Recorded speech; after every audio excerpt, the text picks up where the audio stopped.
បាទលោកស្រីបងប្អូនទាំងអស់គ្នា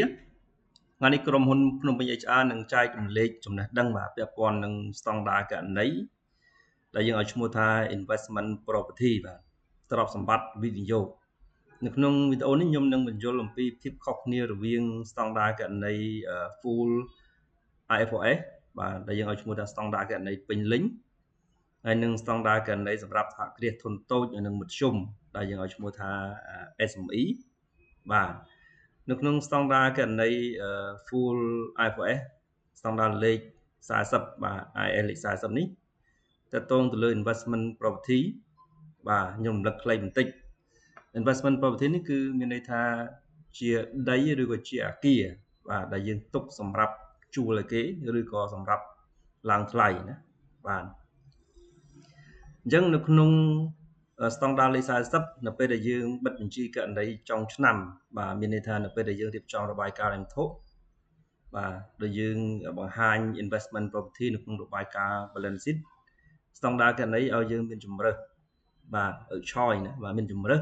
យើងអាចធ្វើតាម fair value ក៏បានឬក៏យើងធ្វើតាម cost method ក៏បានដែរដែលយើងនិយាយសាមញ្ញគឺយើងធ្វើតាមតម្លៃទីផ្សារហើយនឹងធ្វើតាមថ្លៃដើមវាបើសិនបើយើងធ្វើតាម fair value មានន័យថាគៀនហ្នឹងគឺអត់ចាំបាច់ធ្វើ depreciation ទេអត់មានធ្វើរំលោះទេណាបាទអត់មានធ្វើរំលោះទេអញ្ចឹងពាក់ព័ន្ធនឹងការ gain ឬក៏ loss ចំណេញខាតទៅលើ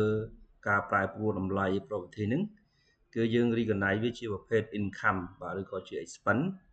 ដែលយើងបង្ហាញនៅក្នុងរបាយការណ៍ income statement ដោយឡែកគឺបើសិនជាយើងធ្វើតាម cost វិញគៀរបស់យើងគឺយើងធ្វើការរំលោះបាទរំលោះ depreciation ដូច PPE ដែរបាទអញ្ចឹងស្តង់ដារលេខ40នេះគាត់ឲ្យយើងមានជំរើសយើងធ្វើតាម fair value ក៏បានឬក៏ធ្វើតាម cost ក៏បានដែរដោយឡែកសម្រាប់ស្តង់ដារគណនេយ្យ SME វិញគឺអត់ផ្ដល់នៅជំរើសទេបាទណាមានន័យថាគាត់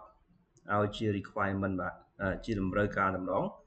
គឺយើងធ្វើតាម fair value បាទធ្វើតាមតម្លៃទីផ្សារយើងនិយាយសាមញ្ញថាតម្លៃទីផ្សារចុះបាទប៉ុន្តែគាត់ផ្ដល់ជាលក្ខខណ្ឌដែរណាបាទអញ្ចឹង investment property យើងធ្វើតាម fair value ប៉ុន្តែដាក់ជាលក្ខខណ្ឌមួយដែរណាបើសិនជាករណីយើងធ្វើតាម fair value នេះគឺយើងអាចវាស់វែងដោយ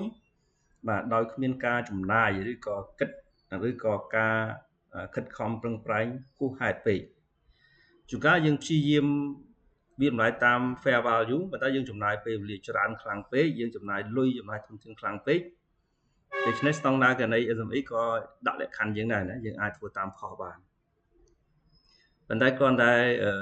ជាតម្រូវការគាត់គឺឲ្យយើងធ្វើតាម fair value បាទអញ្ចឹងភាពខុសគ្នារវាងfull ហើយនិងSME គឺប៉ុណ្្នឹងសម្រាប់ investment property បាទខ្ញុំលើកពីចំណុចមួយក្នុងភាពខុសគ្នារវាង investment property តាម full ហើយនិង SME បាទវីដេអូនេះខ្ញុំអត់បញ្យល់អំពីការគណនាតួលេខទេដោយសន្មតថាលោកអ្នកគឺមានចំណេះដឹងរួចទៅហើយបាទឬក៏ខ្លះទៅហើយគឺតកតងទៅលើ investment property បើសិនជាលោកអ្នកបាទមានចម្ងល់កន្លែងណាមួយគឺលោកអ្នកអាច comment សួរបានណាបាទសម្រាប់ភ្នំពេញ HR យើងមានប្រឹក្សាឬក៏បណ្ដុះបណ្ដាលទៅលើផ្នែកស្តង់ដារគណនេយ្យកម្ពុជាហើយនិងអន្តរជាតិបាទសូមអរគុណបាទ